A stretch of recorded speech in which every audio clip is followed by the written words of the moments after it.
Hello, good morning, good afternoon, good evening, wherever you are in the world today.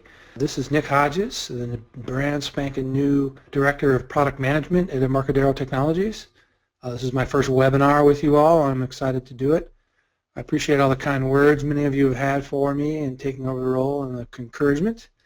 And I've been having a lot of fun.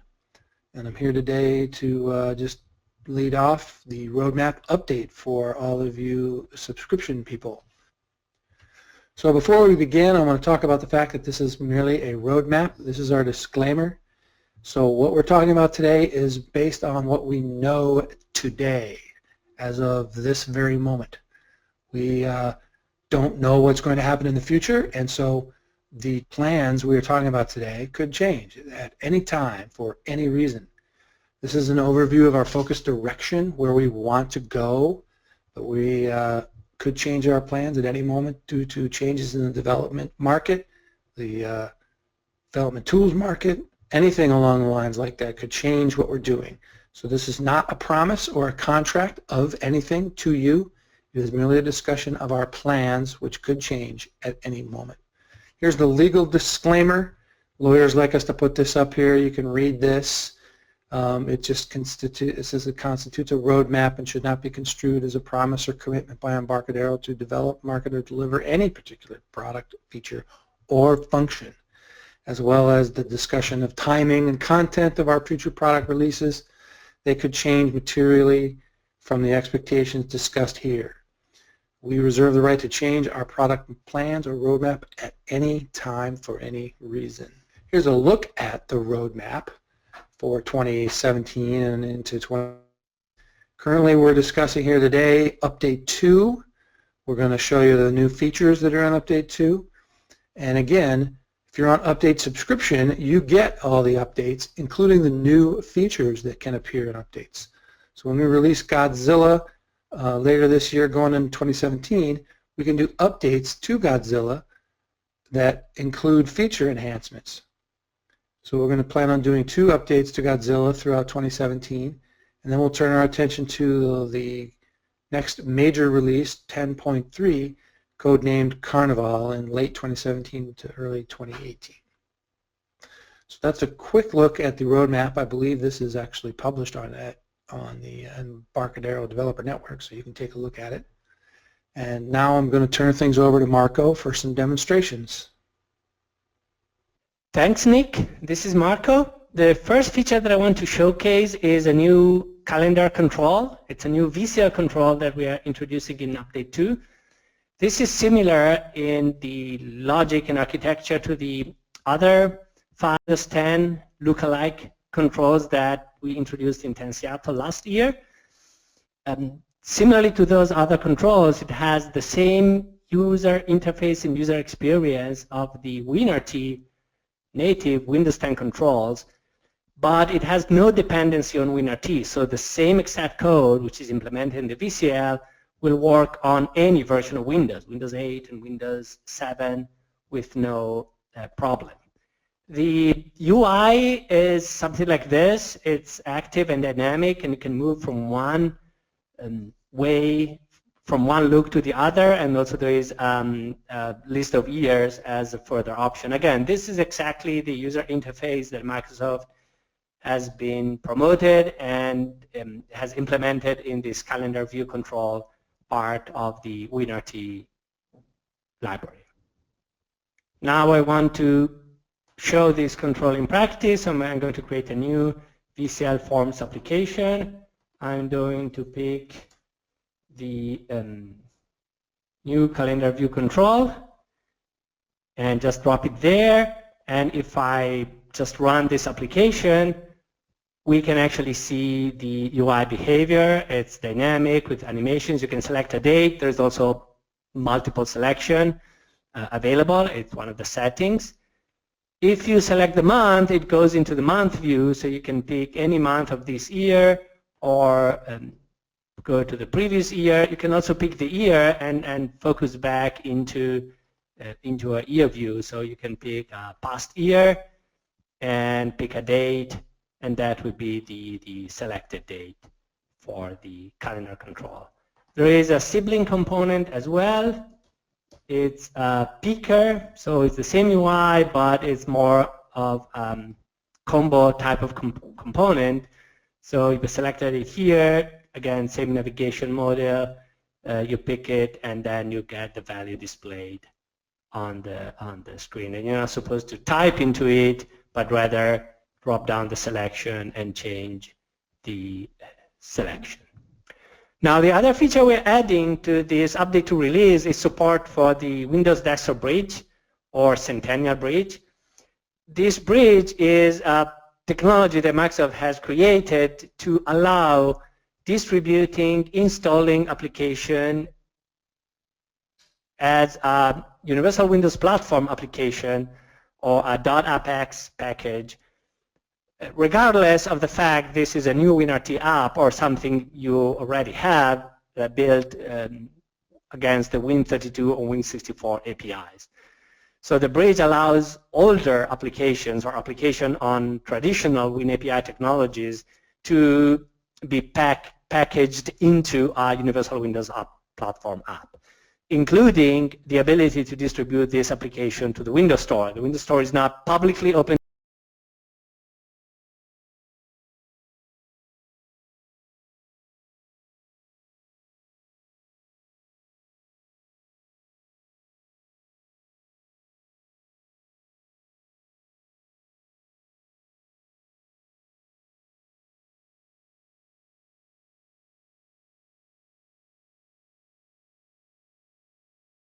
organization, so all of your file system calls and registry calls within the application are redirected to a local registry / localized version of the file system in a similar way to what happens when you're using user account control with older non-themed applications. So this is a very interesting technology because it will open up distribution of your PCL and FireMonkey applications way beyond the traditional channels to the store, either for free distribution or even selling through the Microsoft Store. Creating a store account is extremely cheap, and it can certainly be a game changer for the Microsoft platform. So the support that we are going to provide as part of the update 2 in RAD Studio for the Centennial Bridge is an integrated generation of the .apex package, similarly to what we do for mobile platforms. The system will bundle required assets, will let you add additional files, will make it easier to bundle runtime packages, database libraries, and other features, and also do the packaging and the code signing directly from the IDE. So let's try to have a look.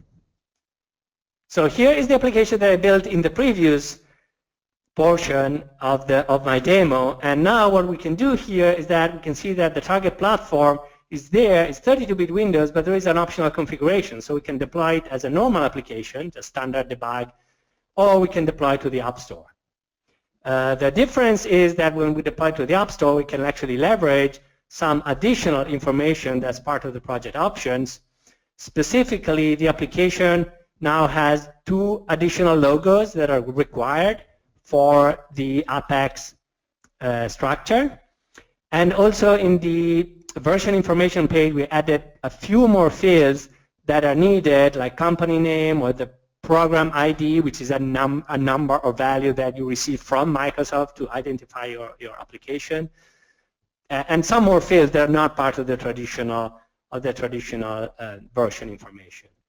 Now the other thing you need to do is to configure the SDK as part of your system, and then you'll be able to review the deployment information for your application. In this case, all it was picked was an application manifest, the project executable file itself, and the two standard images. You can add additional files manually, or you can add entire features, like suppose you want to add interface to go on the Windows platform. You can just pick it, and this will add the required files into your installation. Similarly, the system is capable of tracking the user runtime packages and add the proper runtime packages along with the executable in your package. And then all you have to do at this point is deploy and create the Apex file. So the goal is really to make this process extremely simple, smooth, kind of a no-brainer, similarly to what we're doing on the mobile platform. That's not the only addition to the IDE. There's another nice new designer that David is going to demonstrate in a second. David? Thanks. Quick edits are a new addition to the IDE to help you perform common tasks much more quickly. So they're a quick way to set up the initial design of forms, to add controls or components, and to edit common properties, and they can be divided into 4 new areas. The first is quick form setup. So you have a blank form and you want to quickly set it up to be a form with a toolbar and a status bar, or set it up to be a tab dialog, something like that. The second is to add commonly used controls and components. So to quickly add a button rather than having to go to the tool palette and find a button. The third is to attach icons and image lists to controls that use them. And the fourth is to edit a lot of the common properties that you would normally use the object inspector for. Things like captions and the alignment and the color, that kind of thing. The first item is quickly setting up a form. So you can right-click on the form, and the top menu item here is Quick Design Form. And when you mouse over that, you'll see a number of pre-built styles. This one, for example, is to make it a dialog. It has a panel at the bottom with 2 buttons, OK and Cancel. I'll just delete those. Another example is to make it a main form with a splitter. So it has a toolbar at the bottom, a status bar at the bottom, 2 panels and a splitter. And just deleting those. So you can see here a list of all the items that we have. 2 different types of main form. Both of them have a toolbar at the top and a status bar at the bottom. The one with the splitter has 2 panels with a splitter in between. And 2 types of dialogues. Both of these have a panel at the bottom with a couple of buttons. The tab dialog has a tab control as well. The second of the 4 is a way to quickly add commonly used controls or components. So after the quick design form, you can see Add Control and Add Component here in the pop-up menu. So you can just select one. Let's add a button, say, and a button will appear. Let's also add a panel. And let's add a non-visual control, a component. An image list will do nicely. So this is a way to quickly add to your form or to other controls, because it works if you right-click on a panel, say, as well.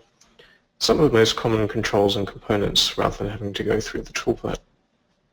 The third of the 4 is a way to quickly associate icons and image lists with controls. And I'm going to use a structure view here because many of these quick items work just as well from the structure pane as they do from the form designer.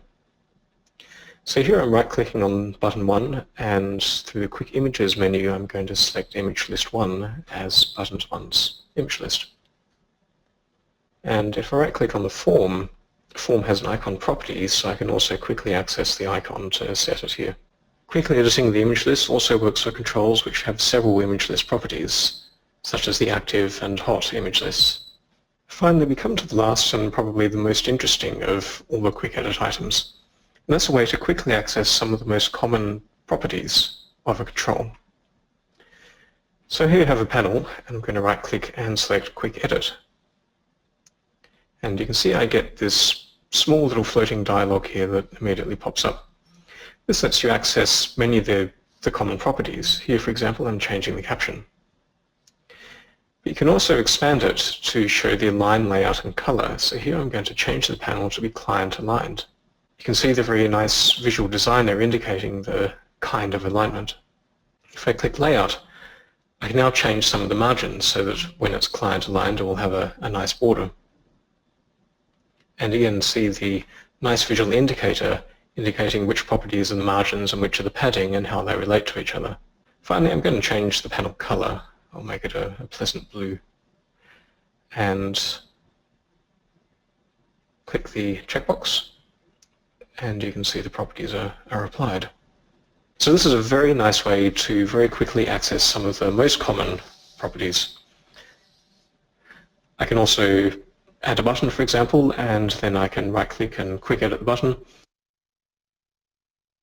You'll notice that the Color tab is missing, but the Align and Layout panels are still there. So this applies for any control, and what's shown in the quick edit dynamically changes depending on what properties the control actually has. Note as well that some of the Object Inspector property editors have changed. So here, for example, when I try to edit the align property, I get the same nice visual indicator of each type of alignment. C++ rename refactoring is a great new feature for C++ users. Delphi users, of course, have had various types of refactorings available for quite some time, but C++ is lagging behind, and this is something we want to address. So the first one of these is rename refactoring, where you can take any identifier in your C++ code and rename it. Unfortunately, I can't demo it for you right now, but it works exactly the same as rename refactoring for Delphi users. You right-click on an identifier, and the pop-up menu choose Refactor Rename. Dialog pops up. You can choose what to rename it to, and it is renamed. Here in RAD, for example, I've shown a couple of examples of things that you can rename. In this particular method call would be the class and the method, and then the type of a parameter, and then a parameter name, and so forth. You get the idea.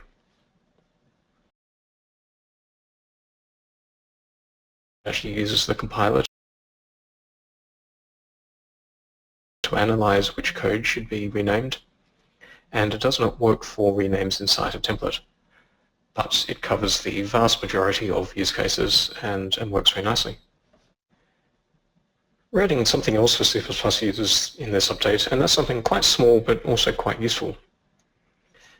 Now, many of our compilers are Clang-based, but some useful Clang compiler flags are not actually exposed, so that when you call BCC32C, for example, you might want to use the -03 optimization flag, and that's not actually exposed. So what we've done is we've gone through and selected a couple of really useful flags that are now actually accessible to the Clang-based compilers, and the ones we've added are 03 for better optimization. Previously you could only use 01 and 02, and fastmath. Fastmath, by the way, is normally implemented by libraries, but they look for the flag. And so if you have a math library that implements fastmath, then you will find that you can now use it much more easily with the Clang-based compilers. To use these are command line flags only, so you can use them from the command line, or from within the IDE you need to pass them as additional parameters. I want to note as well a couple of things that were already present which are also useful, which are the target CPU and target feature flags. They allow you to target a particular CPU architecture, such as the Pentium 4, or you can add in a particular CPU feature, such as SSE2 or SSE3. Now, I want to note there that those are not officially supported. We test using the default flags, and we especially do not support untested target architectures or features.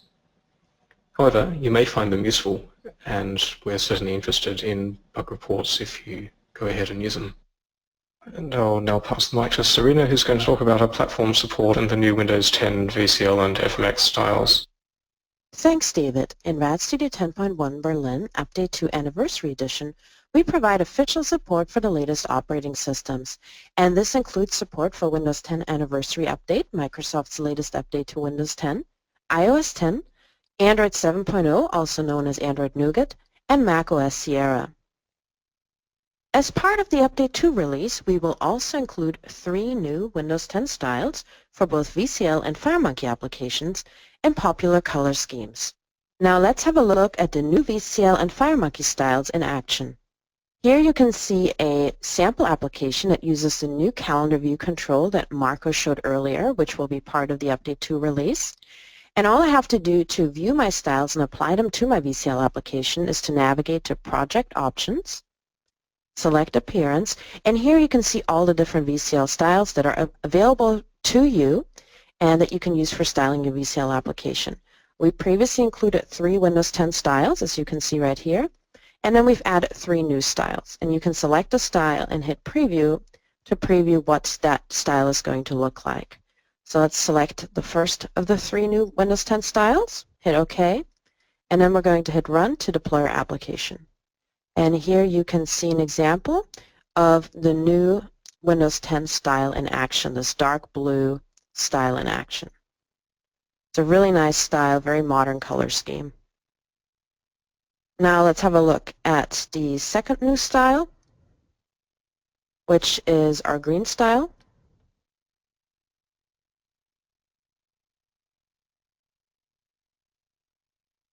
See right here. Another very nice new style. And then let's look at the last newly added style, which is our purple style. And these styles match popular color schemes that you've probably seen on Windows 10. They have a very modern color palette.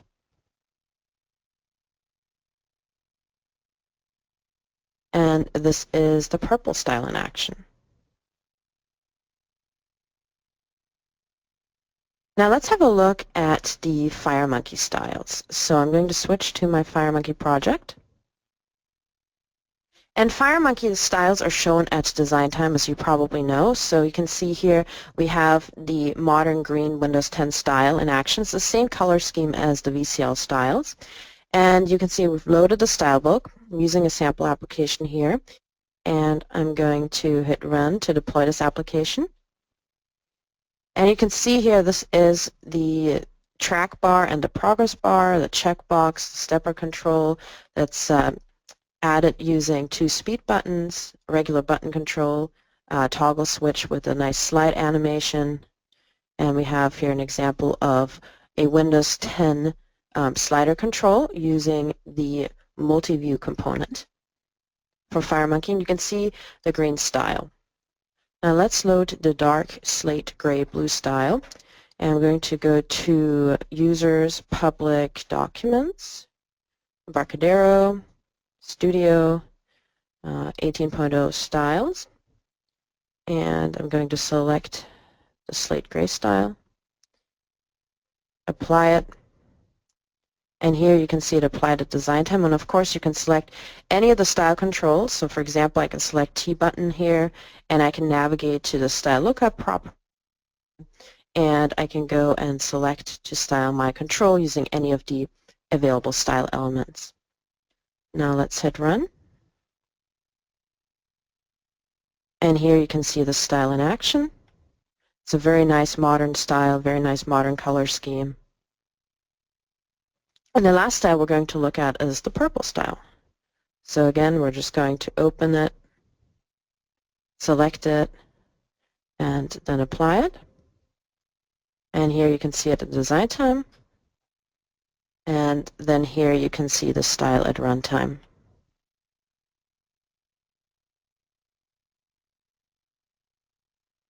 Now you can also view these styles through the Bitmap Style Designer, which you can access from the Tools menu.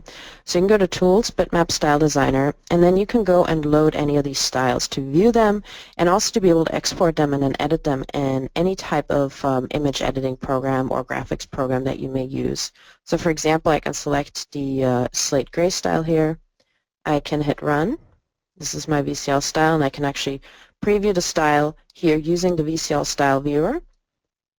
You can then browse to images, style PNG, and what you could do now is you could export this PNG with all the style elements. You could then import it into an image editing program, for example Photoshop, change the color scheme, save it out as a PNG, and then you can just bring them in, update the graphics, and you have a brand new style that you can save out. And then all you have to do is save them to the proper folder. So for example, put them into the correct folder for VCL and FireMonkey, and then you can apply them to your applications. So now I'm going to pass the mic to Marco and David, who are going to provide an exclusive preview of our Linux support, which will be coming in the next major version release, codenamed Godzilla. Now, as Update subscription customers, you'll be invited to the Godzilla beta once the beta has started. Marco? Thanks, Serena. This is Marco again, and I want to shortly introduce you to Godzilla, which is the code name of our next major release of RAD Studio. The specific feature that I'm going to highlight is the Delphi compiler for Linux, which is coming, and has been in development for quite some time now. The plan is to include, beside the compiler, the runtime library, database runtime library, database access, client and server web technologies, FireDoc with most of the drivers that are available on the Linux platform. We do not expect at this point to include any UI toolkit, whether FireMonkey or clearly not VCL. And while there will be more into this release than just the Linux compiler with additional features for Android, IDE, VCL,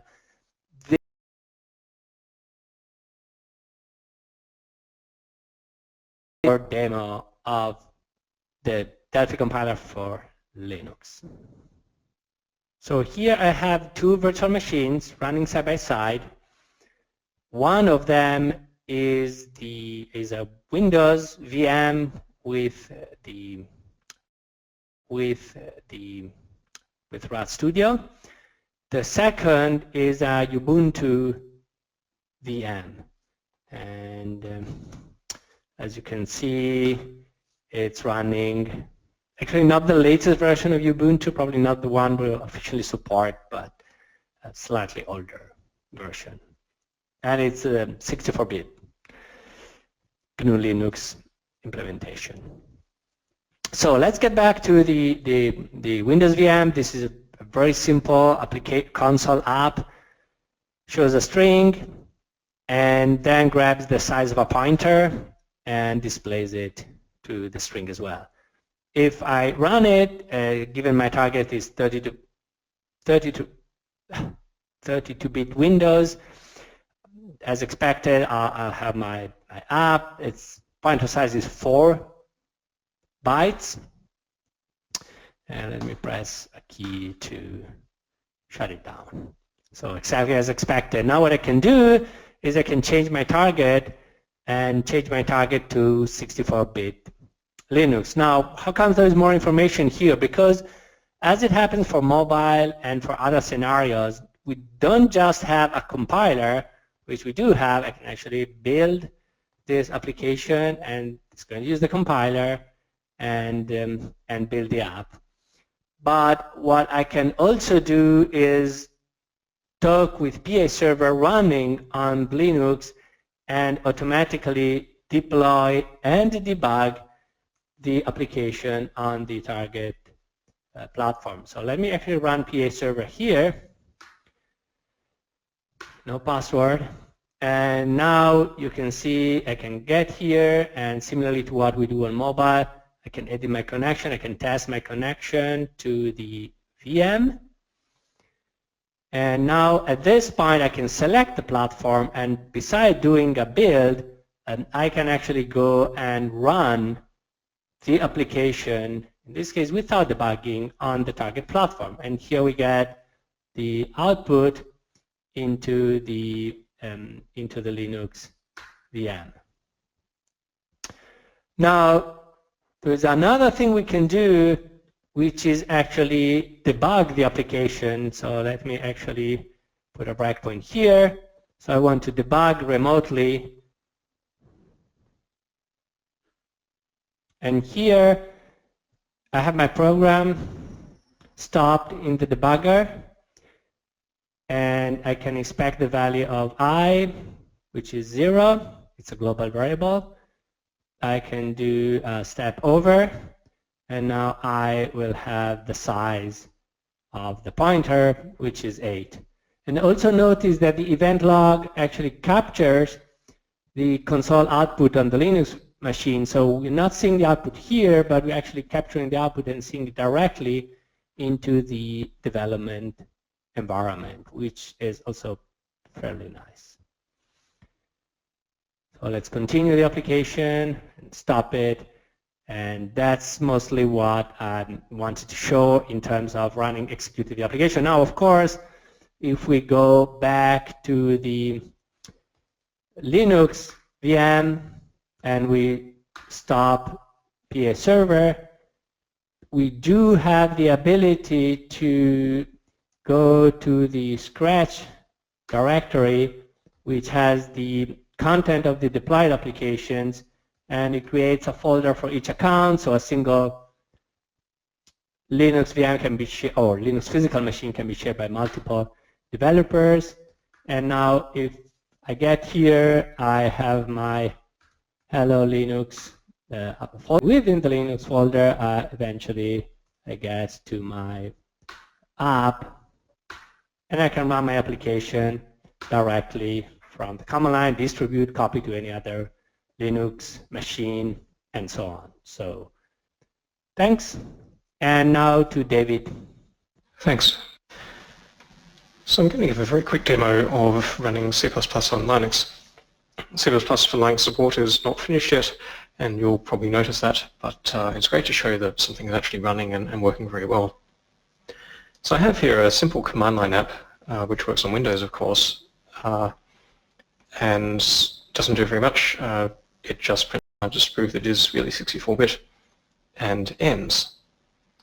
And as well as the Windows target, I've added a 64-bit Linux target here, targeting Ubuntu, which I'm running in a separate virtual machine.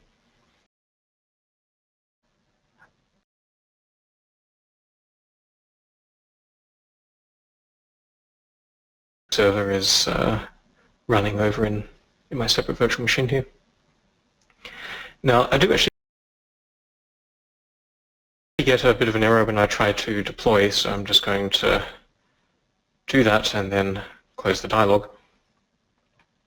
But if I come back over to Linux and quick pay server, then I can find the Linux executable that was just built and run that. And it says hello from Linux, pointer size is 8. Now I'm just going to show that this is sort of live and edited.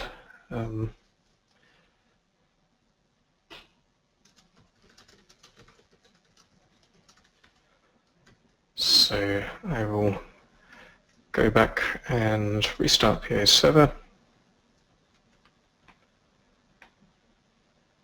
and rebuild. Once again, when I try to deploy, it'll compile, of course, but I'll just get that error. But I can switch over to Linux again, and again run Linux demo that's been placed on the Linux VM by C++ Builder. And this time prints out, hello from Linux, this is David's demo here. So it's working nicely. We have a bit left to do, but it's all coming along very well. And I think that's it. Let's go over to Q&A.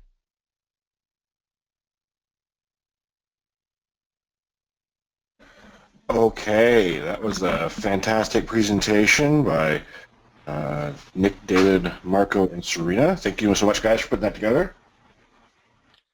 Thank you. Sure. If there are any questions, go ahead and put them in the question panel and go to webinar software. We've already got quite a few of them in here, so we'll go ahead and start going through these. So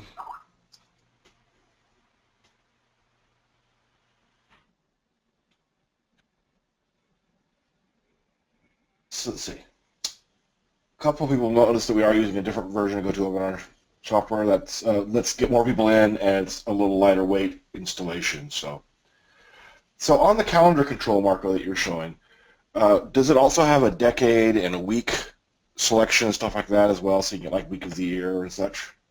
There are multiple features built into that control. One, you can change the first day of week because different places in the world use like Monday, Sunday as first day of week. It's actually fairly flexible. I think you can pick any day. There are, and the other thing that in terms of selection, you can select from date to date or select a number of individual dates, and you'll get back a list of an array of dates that are selected. So there is quite some flexibility built into it. In terms of UI, the items you display, like either a month or a decade, these are kind of fixed. This is the design of the Microsoft controls we try to mimic. Okay. Actually, I just got a message from David Millington. He's going to show us the rename for refactoring. Apparently that was fixed between yesterday and today. So let's go ahead and switch over to David really quick so he can show us that. Sure, thanks Jim. So that might just take a few seconds while we switch over to me and I turn on screen sharing. I hope that everyone can see that. So Yesterday when we prepared the material, I didn't have a build of update 2 with rename refactoring enabled, but I have Godzilla, which of course has rename refactoring as well, so I can demonstrate it live here. What I've got here is a brand new VCL application, but I've added a few bits of code that we can use to demonstrate refactoring. So in the form I added a method, there's a very simple structure and a template, and when I switch over to the code, you can see that I've implemented that method and added some sort of very simple dummy code, but it serves to demonstrate the feature of various things that you can rename. So, for example, my integer here looks like a great thing to rename. So you right click it, refactor, rename, and I'll call that I, because I is a great name for an integer. You can see a checkbox here, preview changes before applying. That's enabled by default, and that means that when I click OK, instead of immediately refactoring, it will show what it would do in order to refactor, and I can click this button to apply the refactoring immediately. You can refactor many other things, for example. So here I have a template specialized with a particular structure, so let me rename that. And refactoring applies across the whole project, not just the current unit. So I'm going to rename foo to foo bar. This time I'm going to uncheck that checkbox so it will actually refactor immediately instead of giving the preview of what it would do. And so foo bar is now renamed. So you can rename all identifiers basically. The one thing that you can't currently do apart from code that is if-def out, because it's, as we said earlier in the presentation, because it uses the compiler to analyze the code and to find the identifiers to rename. We have a template here with a method getValue, and you can't currently rename a method that actually belongs to a template. But of course you can rename normal methods just fine, so if I want to rename this particular method here, I think I will call that my method, say, and so that applies immediately. And you can see when switching back to the header that the foo structure became foo bar, and that method became my method, and so forth. I can rename the template and everything else as well. So it's working very nicely, covers the vast majority of use cases, and runs very quickly as well. So thanks, Jim. I think that's all I have to demo today. Okay, great. Sorry, you heard beforehand you were doing that and then totally spaced it. Got into Q&A mode. No worries. So when is update 2 coming out? When it's ready. It's ready. Right, that's the right answer.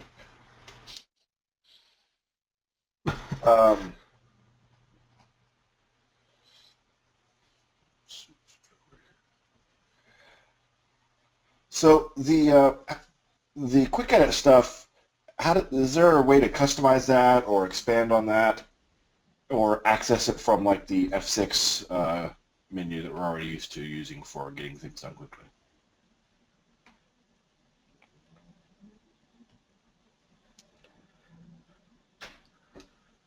As far as I know, no. Sorry, go ahead, Dick. I was just going to say, as far as I know, no, there's not. We just picked some of the most commonly used ones and ones that made sense, and I don't believe there's a way to configure that. But that's a great suggestion for the future. That is a good suggestion for the future, yeah. Does Quick Edit work in FireMonkey, or is it VCL only? Currently in update 2 it's VCL only, but we plan to add FireMonkey support as well in future. Mm-hmm.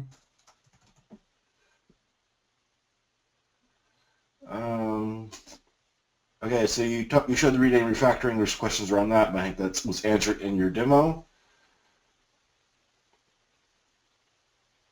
And so there's a question here about the install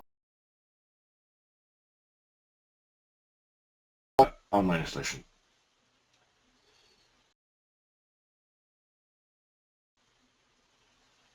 Marco online? Yes, we plan keeping both installers. So it will be possible to download the ISO and install the ISO, and or to use the get-it-based installer, the lighter installer. We are doing a number of fixes on both, but specifically in the get-it installer to avoid the issues with losing the registry configuration and having to reapply it manually, including reinstalling components. That was a misstep in update 1, but we're expecting it to work properly with update 2, which is, as a few people have asked, a new uninstall, reinstall. There's just way too much, just way too many files to be installed as a patch.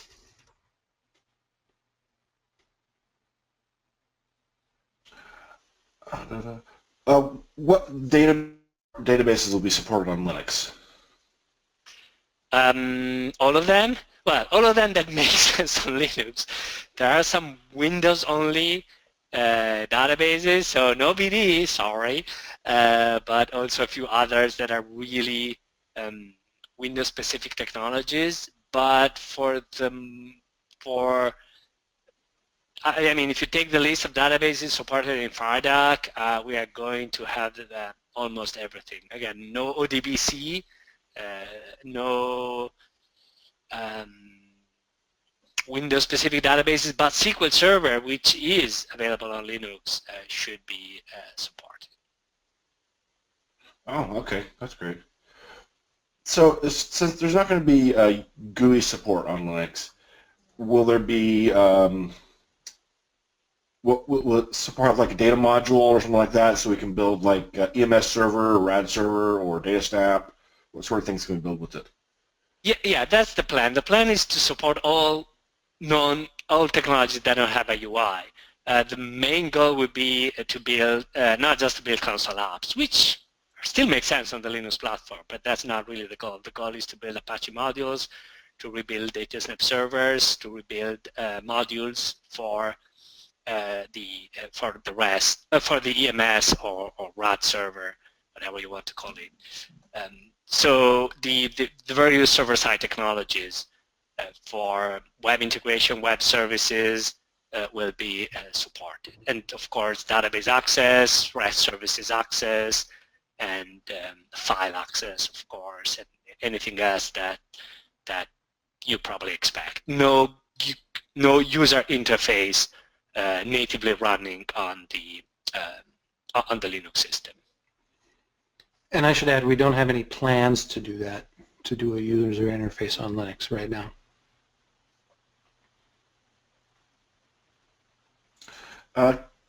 Will you be able to build a deployment file, a .dmg, for Mac from within the IDE?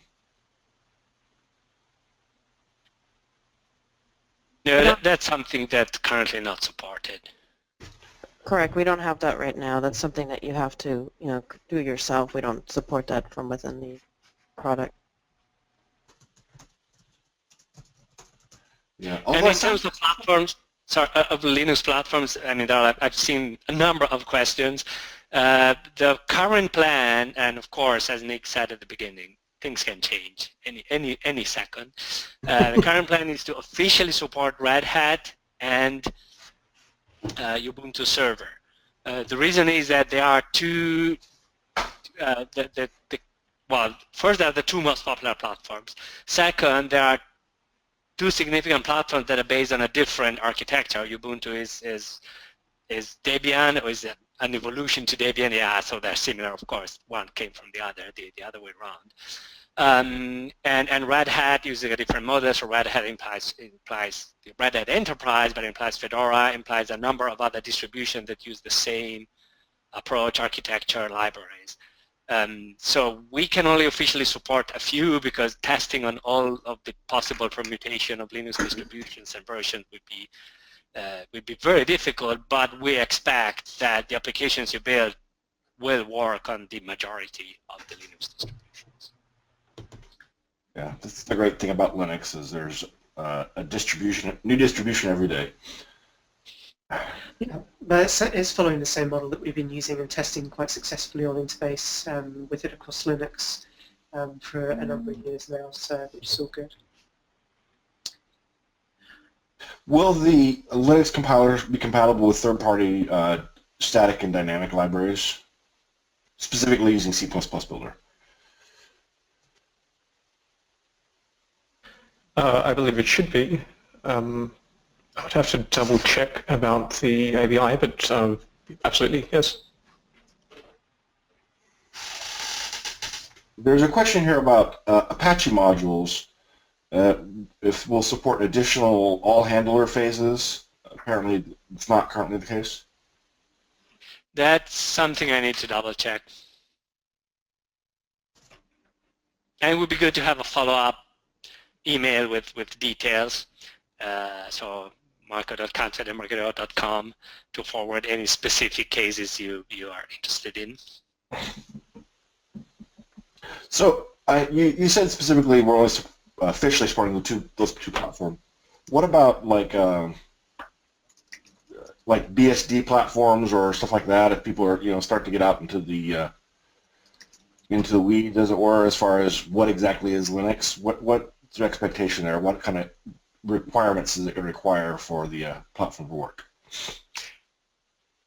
Yeah, general BSD platforms we might not fully support. I mean, you need binary integration and calling into system libraries that tend to be specific.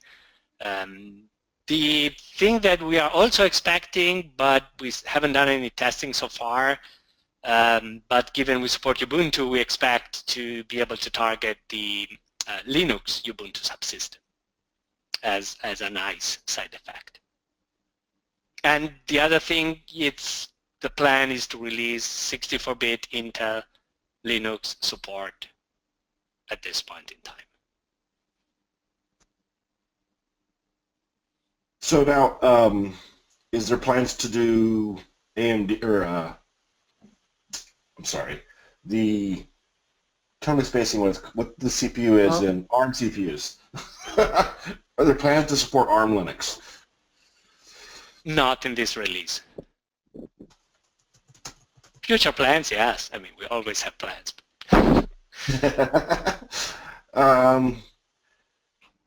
Did you mention with WebBroker would be supported on Linux?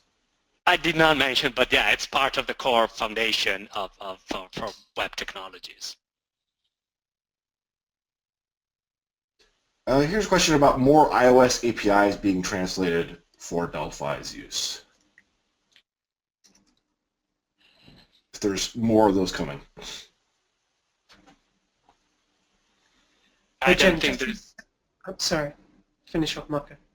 Yeah, I mean, it's something we're looking into. There might be some coming. We don't have a plan to extend the direct native API coverage. More, what we are trying to do more is release and improve the tools that we make available to translate Objective-C APIs into interfaces that can be consumed by Delphi. So rather than doing the entire translation, trying to deliver the tools that help our customers, I mean the developers, make the translation that they need. Oh, very nice. But to add to that too, if there are specific ones that you're looking for, it's always good on the PM side to be aware of what we're missing today and what you might be looking for. So please feel free to reach out to us. So the question here about tutorials about run new features that are beyond the simple examples for more non-trivial type projects with walkthroughs and such. I think that would be along the lines of sending PM an email, because it's something we're always working on for the Update 2 Anniversary Edition release. We're also working on new documentation that will, in detail describe the new features that we're adding. So if there's specific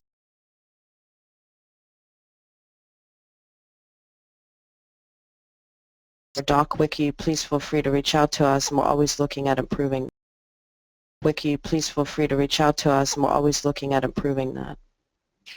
And if you're specifically looking for the technologies, and not the IDE support, but the technologies around the Windows Desktop Bridge or Centennial Bridge, I did a webinar 3 weeks ago, a month ago, it was end of September. I think the replay is available. That webinar goes a bit in detail, showing the manual steps for building your own Apex, what technically means having an Apex installed on the Windows file system, and some of the considerations, some of the technical elements that are behind that technology. That is, I mean, as I shortly mentioned, this is really a game changer technology. The ability to having a simple, smooth, neat way to distribute Windows applications can really change the Windows platform. Truly is only for customers on Windows 10 Anniversary Edition, so right now it's not the majority of the Windows users, but in time that will reach certainly a good critical mass. And when that's there, the ability for you to take your file, make it available on the store for free distribution, selling it through the store, and also using a related technology for in-house enterprise distribution called kind of an in-house store. I mean, all of this capability can really change the Windows platform, which has, today's the biggest issue with the Windows platform is the ugliness of finding installing applications, and unless you're a guru, I know you're not getting, nasty stuff on your system. So yeah, that's the challenge. So we're doing a poll real quick. Again, opening that opportunity to VCL and FireMonkey applications is really a game changer, and the fact we are trying to release a tool to make that simple and easy at a point in time where Microsoft hasn't got such a simple and easy tool for Visual Studio. So we are kind of beating Microsoft on the support for that technology. Yeah. We're running a poll really quick just to see how the audio is working for everybody. A couple people were commenting that they're having some issues, so we're just trying to decide if it's a function of the new GoToWebinar software or not. So fill that out real quick, and we'll go forward. Actually, I was going to say, Marco, I have a Windows 10 computer that my kids use that I hadn't updated yet to Anniversary Edition, and it updated automatically on its own. So apparently Microsoft's pushing that out to everybody. And I got an email from Microsoft saying that they're putting the bridged apps in the App Store now. So it's all moving forward very quickly. It's exciting. With the Windows 10 Apex support, is that going to support putting both 32-bit and 64-bit in the same Apex, or should they be 64-bit only, or how does that work? No, as far as I know, it does not work as the Apple universal model. So basically, you can choose if you want to have a 64-bit or a 32-bit application, and have that binary into the Apex file. Interesting. Although I think Windows is pretty much all 64-bit. Well, mostly 64-bit, I guess, at least. Yeah, honestly, if you consider Windows 10 specifically, basically 32-bit that does not exist. So I think releasing a 64-bit application, unless there's something specific that's blocking you, generally recommend releasing this 64-bit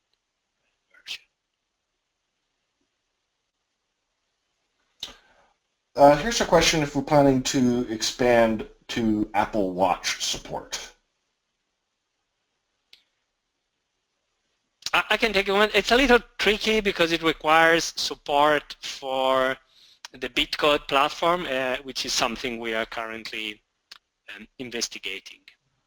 This is mandatory for deployment to the watch and to the Apple TV platforms.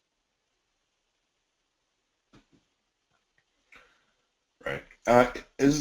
I know that I've heard that some people have gotten successfully to those platforms, but they can't go to the store because of the Bitcode requirement.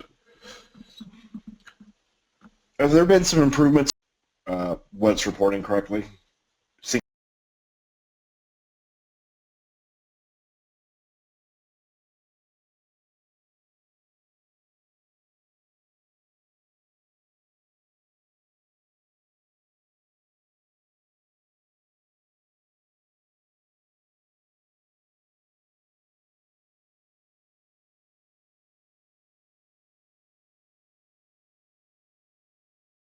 There are bug fixes. I'd say I don't have the number of publicly reported bugs. Internally, it's like 80 to 100, just off the top of my head.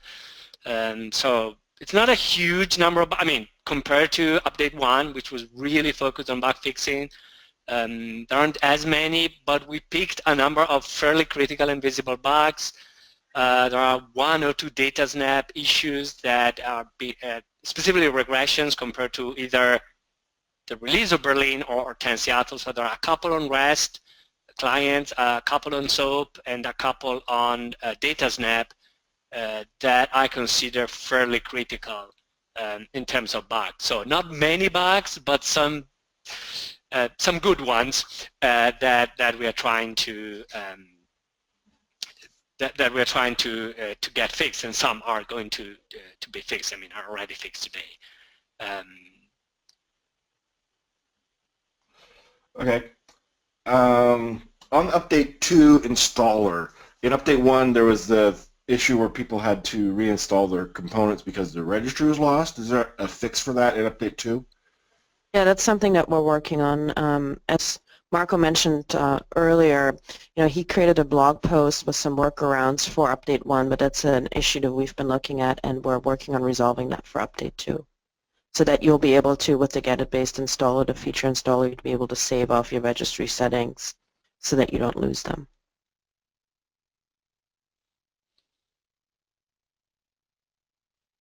Let's see.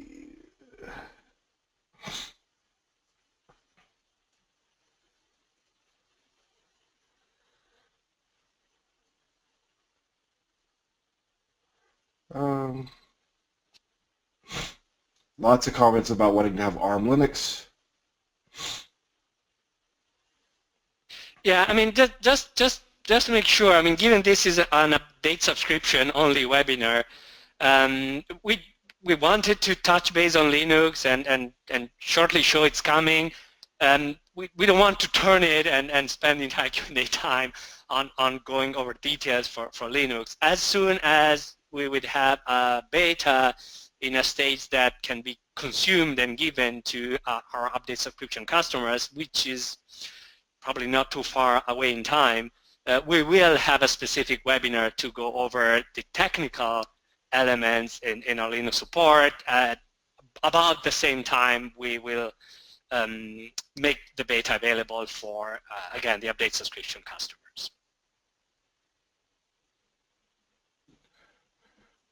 From the Linux support, you can be able to make OS calls like we can from Windows and other platforms, API calls.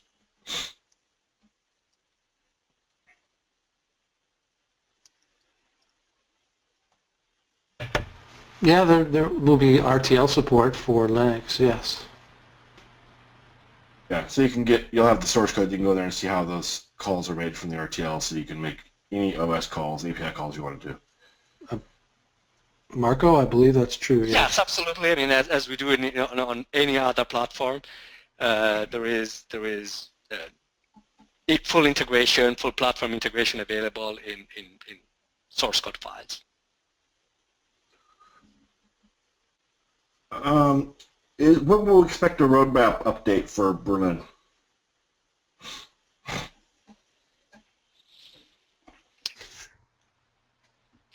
That's a good question. We don't currently have any plans to update the roadmap past the notion of Carnival sometime in 2017, 2018. But we are constantly refining our plans, and we will let you know when we feel ready to talk about it.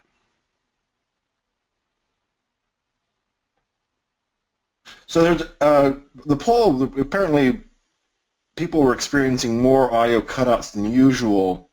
So I'm not sure if that. Occasionally, GoToWebinar just has audio issues, and we're not sure why that is. Usually not this time of the day. So we're going to follow up with GoToWebinar to figure out what's going on with that. So sorry about the audio cutting out. Apparently, it was not up to our usual standards. So sorry about that.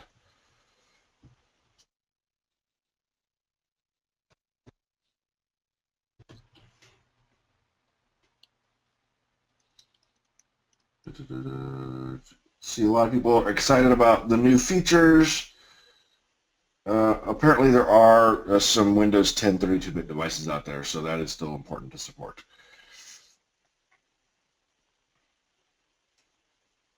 So here's a question about Android Watch. But the point is running Windows 10 Anniversary Edition, not Windows 10 devices out there, because the Apex format can only be used on Windows 10 Anniversary Edition. Even if you have the plain vanilla Windows 10, you will not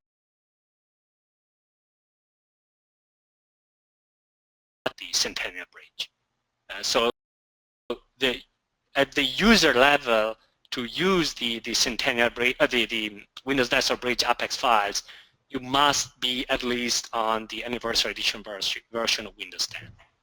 And the other thing that I saw asked is, store is not the only distribution. You can take an Apex file, you can code sign it yourself.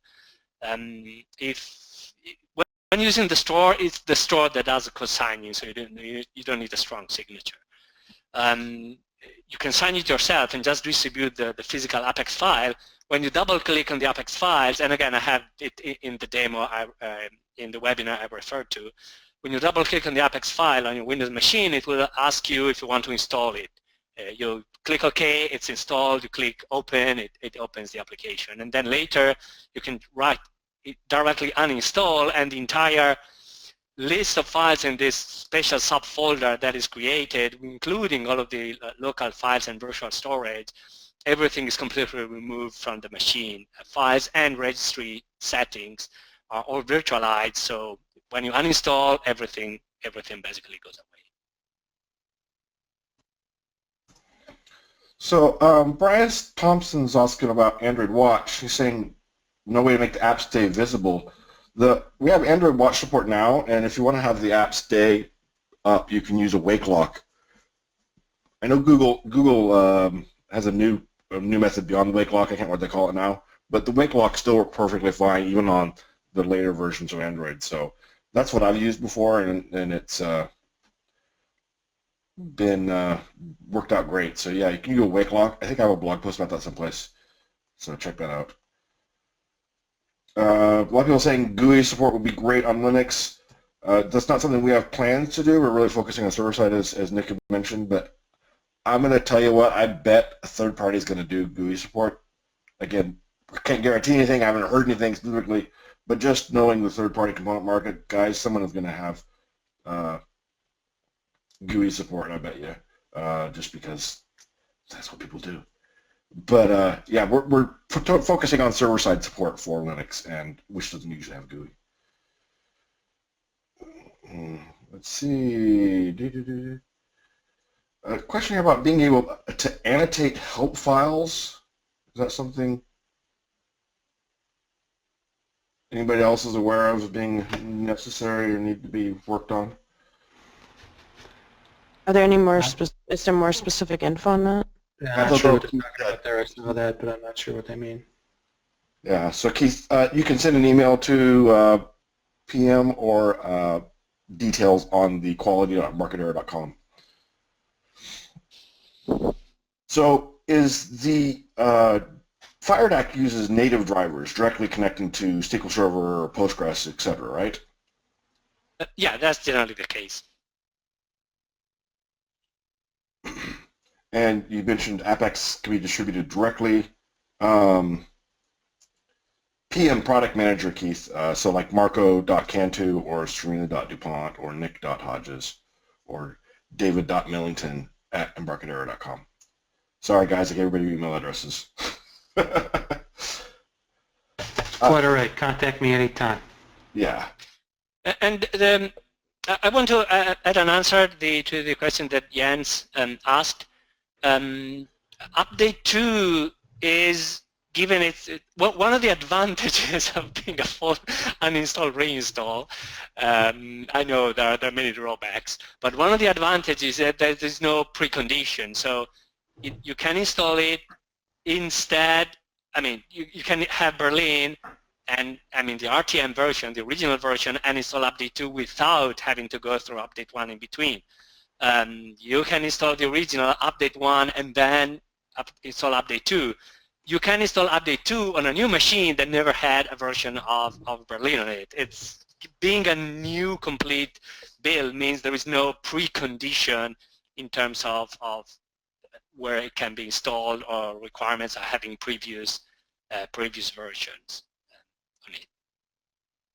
If you install on a machine that had Berlin, or if you are on update subscription, it will not ask you for the license key. Everything should immediately work. But other than that, you are free to install on any machine with or without a previous version, previous update. There's a Brian suggesting we do a poll to find out about if the importance of Linux GUI support. We do our annual developer survey, right, Marco? That's something we do about once a year. Yeah, we haven't done one in a bit, so we might want to consider one soon. We kind of wanted to focus on releasing some of the features customers had been asking before asking them again what do they want. But it's something that we certainly need to consider doing in a relatively short time frame. There's a question here about HoloLens support with Berlin Update 2. Is that something that's going to be supported with the Apex support? I think HoloLens do not use Intel 64-bit CPUs, so that would make it a no. But honestly, I'm not an expert on the technology. The thing to note is that we will formally support universal Windows platform through the Bitcode Bridge, but obviously that does not mean that the bridge applications will work on any Windows 10 device. They will not work on a phone, and I don't expect them to work on an Xbox or on the HoloLens. Because we are using specifically a desktop only technology. Yeah, Microsoft kind of overloads the universal nomenclature. Yeah, you can have universal Windows platform applications that run only on the phone or only on desktop, which is a bit confusing.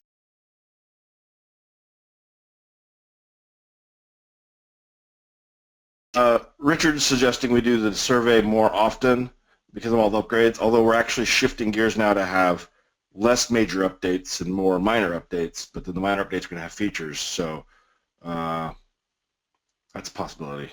So something to consider. Yeah, that's definitely the plan, Jim, that with everyone on subscription we can spread things out a little bit more, provide things like Update 2, which has all these new features in it. And that's the great advantage of having subscription update, and we're very pleased to be able to provide features in the updates for smaller, for smaller releases. So someone just posted that apparently HoloLens is Intel Atom, which makes sense. So we haven't tested on HoloLens. I guess I need to get one and test it. Yeah, that's a good excuse. Yeah. If it's Intel, then we probably need some different APIs called, but it sounds like we probably could do, it might take some work, but probably could do HoloLens. Well, the issue that if it only has the WinRT subsystem, we do require Win32 API, so I doubt that would be easy to support. Okay.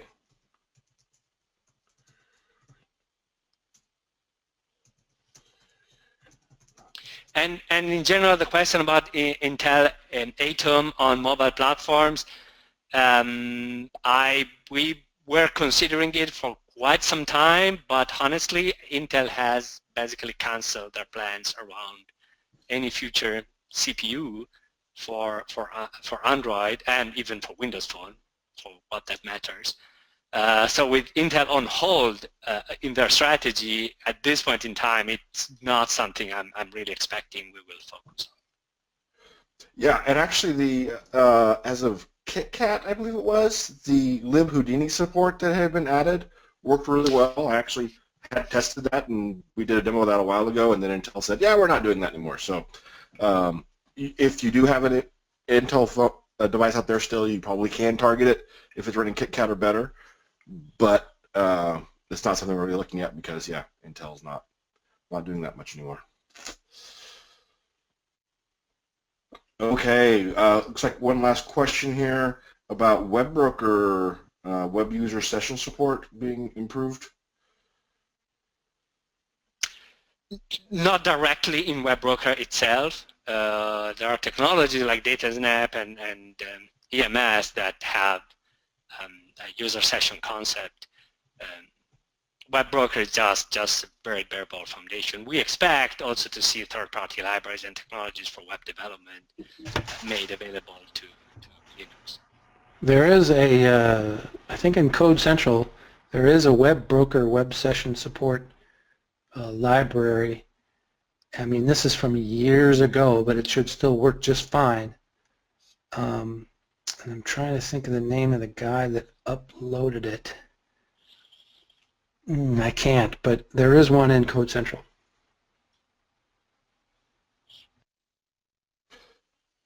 Oh yeah, we're after the hour. Okay.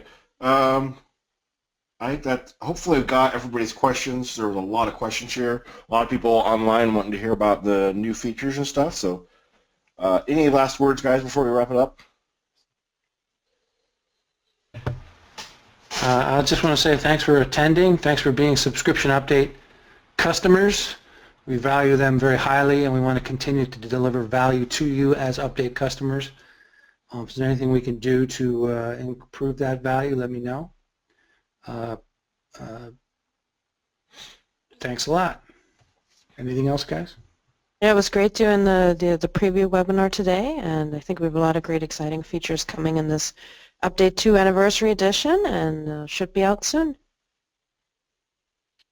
Yeah, I just want to reiterate what Nick mentioned, and we haven't done update subscription customer webinars in a little time. Sorry about that. We certainly want to get back to a more consistent pace, and if you have any specific idea or desire or wish, or just email to us and let us know. We'll try to keep a continuous flow of events specific to update subscription customers. The other thing that I want to mention is that in a couple of weeks we'll do a public update to webinar. It might not be identical to this one, but the plan was here kind of to give you the preview of something that we're going to do publicly with everyone else in a couple of weeks. So there's a question here about Chrome OS, Albert. I guess I missed it earlier. We don't currently have plans for Chrome OS, but it seems like I heard that Google's launched a thing where you can run Android apps under Chrome OS or something like that. So that's certainly a possibility. That's not something I've looked into. Albert's claiming I actually got a customer email yesterday, Jim, of someone who tried that and did it successfully. Oh, I haven't great. investigated the details of that, but yeah, people are certainly experimenting and trying to do that kind of thing. That's exciting. Oh, and then another one here for him, have native Informix support instead of using ODBC. You know, I don't think that's currently in the works. Yeah. All right. Okay. That's it for questions. I'm sure there's always going to be more questions, and this is a very exciting time. I think we've been going through a little bit of the changeover, moving from the dual major release cycle to the updates, which I think is a great thing because it doesn't require as much work on our side to update everything every so often as far as our components and stuff for developers. So this is exciting, which update subscription, as Nick says, this is a real important part of that, is having you on update subscription so that we can update you more often like this. So very exciting. I'm excited as a developer to be using Delphi and C++ Builder right now. This is great times. Great things are happening. So thank you so much, everybody, for being here and for joining us. And as Serena mentioned, we're going to have another one in the future, which we'll mention a lot of this as well, but probably some data might be new in there as well. So you could welcome to join us then as well, and maybe you'll have new questions by then. And we will see you all online in the future and at live events. Nick's going to be in Delphi Developer Days. You probably already sold out all the seats for that, but There's still a few seats left in some of the some of the seminars, so sign up. Sign up. Oh, and then also Code Rage is coming The call for papers is out, so everybody can get their sessions in for Code Rage. Actually, I've got some more sessions to review on that one. So Code Rage is coming in November, next month, just real soon, and I'll be in Brazil next week for the